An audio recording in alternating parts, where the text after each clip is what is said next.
شہر کے بیچوں بیچ ایک خوفناک معاملہ شروع ہوا۔ ہر رات کوئی نہ کوئی بچہ یا جانور غائب ہو جاتا۔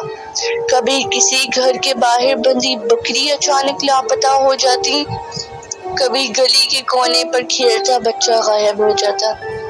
صبح جب لوگ تلاش کرتے تو صرف مٹی پر گہرے بچوں کے نشان اور ٹھنڈی ہوا کے باقی جھونکے رہ جاتے۔ شہر کے لوگوں پر دہشت طاری ہو گئی۔ بازار خالی ہونے لگے، بچے گھروں میں قید ہو گئے اور جانوروں کو لوگ کھولنے کی بجائے اندر باندھنے لگے۔ ہر رات شہر کے ایک حصے سے کسی کی چیخ سنائی دیتی۔ لوگ جمع ہو کر پولیس کو رپورٹ کرتے، مگر پولیس کے پہنچنے سے پہلے ہی بھوت اپنا شکار لے جاتا۔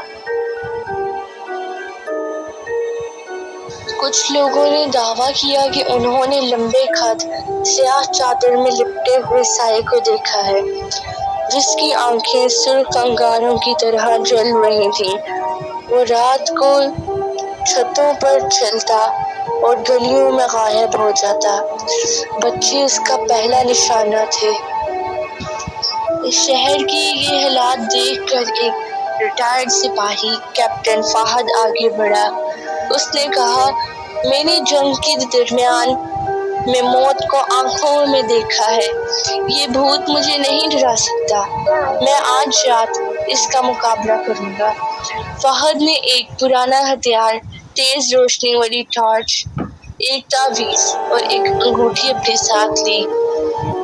اس نے شہر کے سب سے خالی میدان میں رات گزارنے کا فیصلہ کیا۔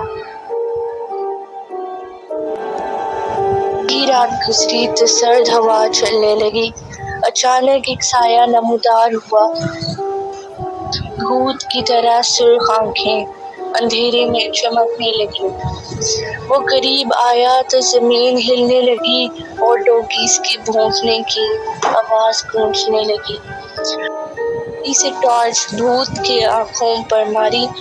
وہ لمحہ بھر کے لیے رک گیا، پھر سپاہی نے قرآن کی آیت بلند آواز میں پڑھنا شروع کر دی۔ بھوت کی چیخ فضا میں گونجی اور وہ سائے کی طرح ختم ہو گیا۔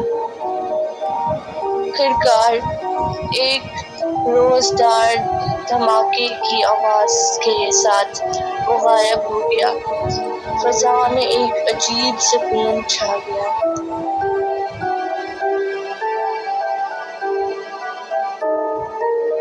تو اس کہانی سے ہمیں یہ سبق ملتا ہے کہ ہمیں ہر چیز کا بہادری سے سامنا کرنا چاہیے۔